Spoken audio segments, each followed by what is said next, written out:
పరిశుద్ధ నామమునకు స్తోత్రం కలుగును గాక. ఈ ప్రత్యేకమైనటువంటి సమయంలో యేసుక్రీస్తు ప్రభువారు చేసినటువంటి ఒక అద్భుతాన్ని మనం ధ్యానించుకుందాం. ఈ యొక్క అద్భుతం గురించి అన్ని సువార్తల్లో రాయబడి ఉంది. అయితే యోహాను సువార్తలో రాయబడినటువంటి మరి ఈ యొక్క అద్భుతమును మనము ధ్యానించుకుందాం.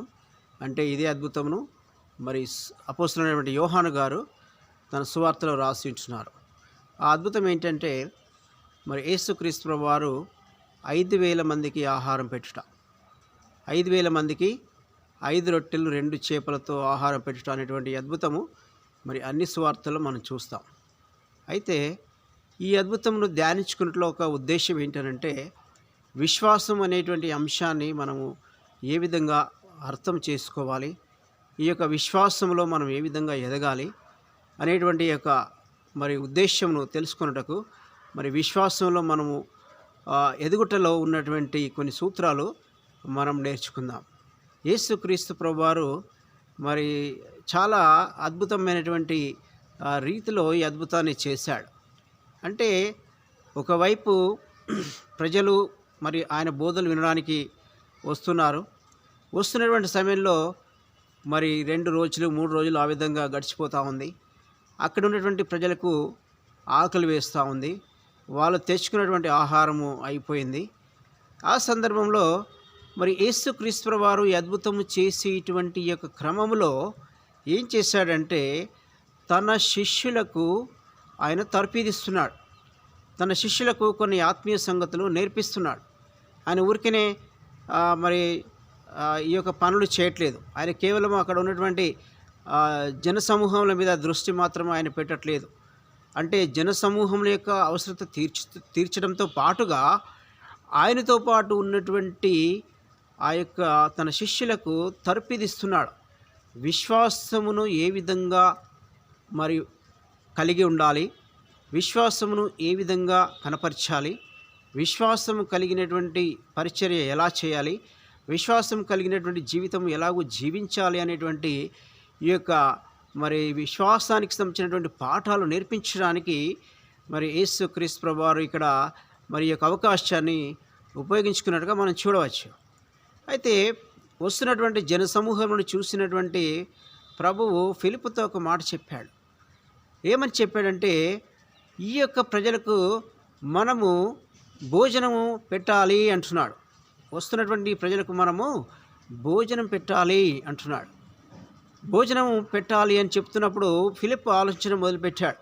ఎలా ఇది సాధ్యము అంటే మరి ఆయన వెంటనే క్యాల్కులేట్ చేసుకున్నాడు. ఎంతమంది ఉన్నారు, మరి ఒక్కొక్కరికి ఎంత ఖర్చు అవుతుందని చెప్పేసి వారికి కొంచెము భోజనము మనము మరి సరఫరా చేయాలన్నా కానీ దాదాపుగా 200 దేనారములు కావాలి. అంటే 200 రోజులు కష్టపడితే వచ్చేటువంటి ధనము, 200 రోజులు ఒక వ్యక్తి పని చేస్తే ఎంత డబ్బులు అవసరమో అంత డబ్బులు.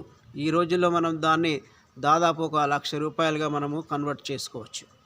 అంత మరి ధనం అవసరము, అంత డబ్బు అవసరము అని లెక్కలేసి చెప్పాడు. అయితే ఇక్కడ అద్భుతమైనటువంటి ఒక మాట మనం చూస్తున్నాము. యోహాను సువార్త 6వ అధ్యాయంలో 6వ వచనంలో మనం చూసినట్లయితే అక్కడ రాయబడినటువంటి మాట ఏంటంటే ఏమి చేయనన్నాడో యేసు తాను ఎరిగిన వాడై మరి ఫిలిప్పుతో మాట్లాడినట్లుగా మనం చూస్తున్నాం. ఏమి చేయబోతున్నాడో యేసుకు తెలుసు. ఈ విషయాన్ని బట్టి మనము మరి ధైర్యం తెచ్చుకోవాలి. యేసుకు తెలుసు ఆయన ఏ సమయంలో ఏ మరి పరిస్థితుల్లో ఆయన ఏమి చేస్తాడో ఆయనకు తెలుసు. మనకు తెలియదు, ఆయనకు సమస్తము తెలుసు.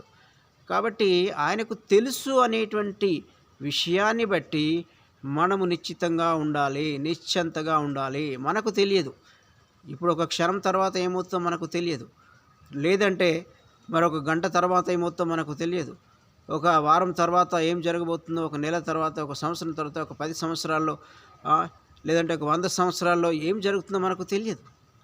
ఒక క్షణం తర్వాత జరిగే విషయాలు మనకు తెలియదు. కానీ యేసుకు సమస్తము తెలుసు.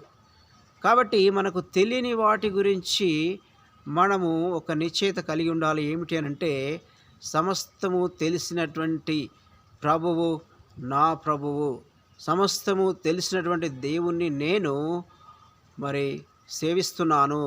సమస్తము తెలిసినటువంటి దేవుణ్ణి నేను వెంబడిస్తున్నాను అనేటువంటి ఆ యొక్క నమ్మకము చేత మనము నిశ్చింతగా ఉండాలి, ధైర్యంగా ఉండాలి, విశ్వాసం కలిగి ఉండాలి, భయపడకూడదు, నిరుత్సాహపడకూడదు, అధైర్యపడకూడదు అనేటువంటి విషయాన్ని మనము జ్ఞాపకం చేసుకోవాలి.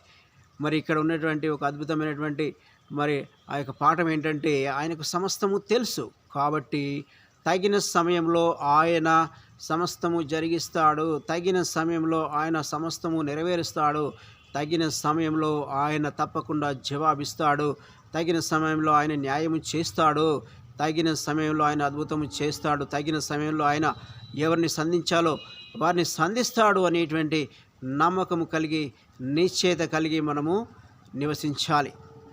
అయితే మరి అక్కడ ఉన్నటువంటి ఆంధ్రేయ వచ్చాడు. ఆంధ్రేయ వచ్చి ఒక మాట చెప్పాడు యేసయ్యతో. ఒక బాలుని దగ్గర 5 రొట్టెలు 2 చేపలు ఉన్నాయి అని చెప్పాడు. ఆ మాటలు విన్నటువంటి మిగతా శిష్యులు చాలా నవ్వుకొని ఉంటారు. ఇక్కడనేమో 5,000 మంది ప్రజలు ఉంటే మినిమం 5,000 పురుషులు అని ఉంది. అయితే మరి ఆ 5,000 కంటే ఎక్కువ మంది ప్రజలు ఇక్కడ ఉంటే 5 రొట్టెలు ఉన్నాయని చెప్తున్నాడు. వీనికి ఏమన్నా మరి మెంటల్ ప్రాబ్లం ఏమైనా వచ్చిందా అని ఆ యొక్క శిష్యులు అనుకొని ఉంటారు. కానీ మరి యేసయ్య ఆంద్రేయ యొక్క విశ్వాసమును నిజంగా మరి చాలా గౌరవించినట్లుగా మనం చూస్తున్నాం.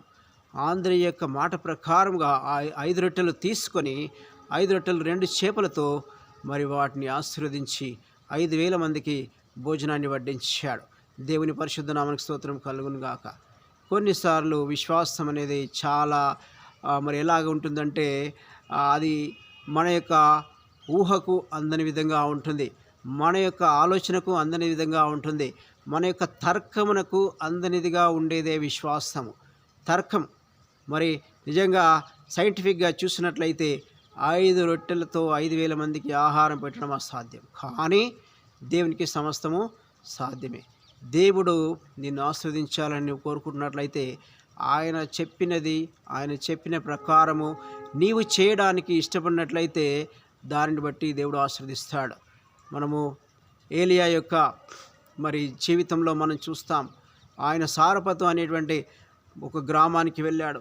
అక్కడ ఒక విధవరాలు మరి చివరి భోజనం చేసి చనిపోదామని చెప్పేసి ఆమె రొట్టెలు చేసుకోవడానికి, కట్టె పుల్లలు ఏరుకోవడానికి వచ్చినటువంటి స్థితిలో ఏలియా చెప్పినటువంటి మాట ఏంటంటే, మొదటగా ఒక అప్పము తీసుకొని వచ్చి నాకు ఇవ్వమన్నాడు. ఆమె మరి చివరి భోజనము వండుకొని తన యొక్క కుమారుడు మరి తిని చనిపోవాలనుకుంటున్నారు. కానీ మరి దేవుడు చెప్పినటువంటి మాట ఏంటంటే నీకు మరి సిద్ధపరచుకున్నటువంటి ఆహారంలో మరి దైవజనుడైనటువంటి ప్రవక్తకు నీవు భోజనం పెట్టమని చెప్పి ఉంటున్నాడు.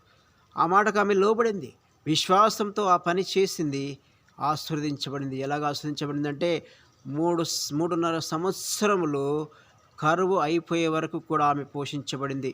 ఆ యొక్క మరి తొట్టిలో పిండి తరిగిపోలేదు, బుడ్డిలో నూనె తరిగిపోలేదు, వారు సమృద్ధి కలిగి జీవించారు. మరి నిజంగా ఏలియా కూడా అదే ఇంటిలో కరువు తీరే వరకు కూడా ఆయన అక్కడ నివసించినట్లుగా మనం చూస్తున్నాం. ఆ ఇంటిలో మరి వారితో పాటు మరి అక్కడ ఉన్నట్టుగా మనం చూస్తున్నాం. కొన్నిసార్లు విశ్వాసం అనేది త్యాగానికి సంబంధించినటువంటిది. కొన్నిసార్లు విశ్వాసం అనేది మన తర్కానికి, మన ఊహకు, మన ఆలోచనకు, మన యొక్క జ్ఞానానికి అందనటువంటి విషయం అయినది. యేసయ్యకు సమస్తము తెలుసు.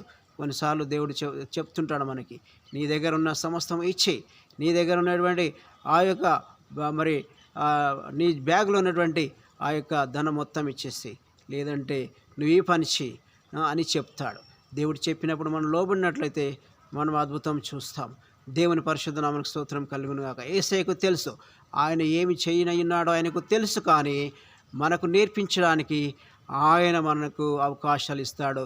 మనకు నేర్పించడానికి ఆయన మరి అనేక విధాలుగా మనకు బోధిస్తూ ఉంటాడు. మరి మనకు కొన్ని విషయాలు చెప్పినప్పుడు ఆ తర్వాత ఏమవుతుందో మనకు తెలియదు. మరి అలాంటి పరిస్థితుల్లో కూడా మనం యేసయ్య మాటకు లోబడే వారముగా మనం ఉండాలి. కొన్నిసార్లు మరి ఆ విధమైనటువంటి విశ్వాసం అనేది మరి చాలా కష్టం. కానీ అది విశ్వాసం యొక్క పాఠము.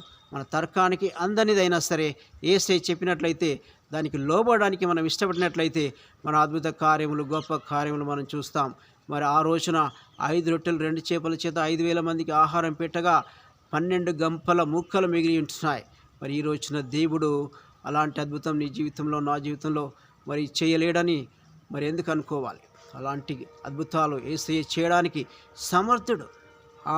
ఆయన మాట చేత సమస్త సృష్టిని సృష్టించినటువంటి దేవుడు అంటున్నాడు. కాబట్టి దేవుడు ఏ విధం చేతనైనను అద్భుతము చేయగలడు. కాబట్టి ఆయనకు లోబడి, ఆయన యొక్క స్వరం విని, ఆయన యొక్క మాటకు లోబడి మనము మరి క్రియ చేసినట్లయితే మరి దాని మీద మనము when we act upon the voice of God, according to the voice of God, దేవుని అద్భుతాలు మనం చూస్తాం. కాబట్టి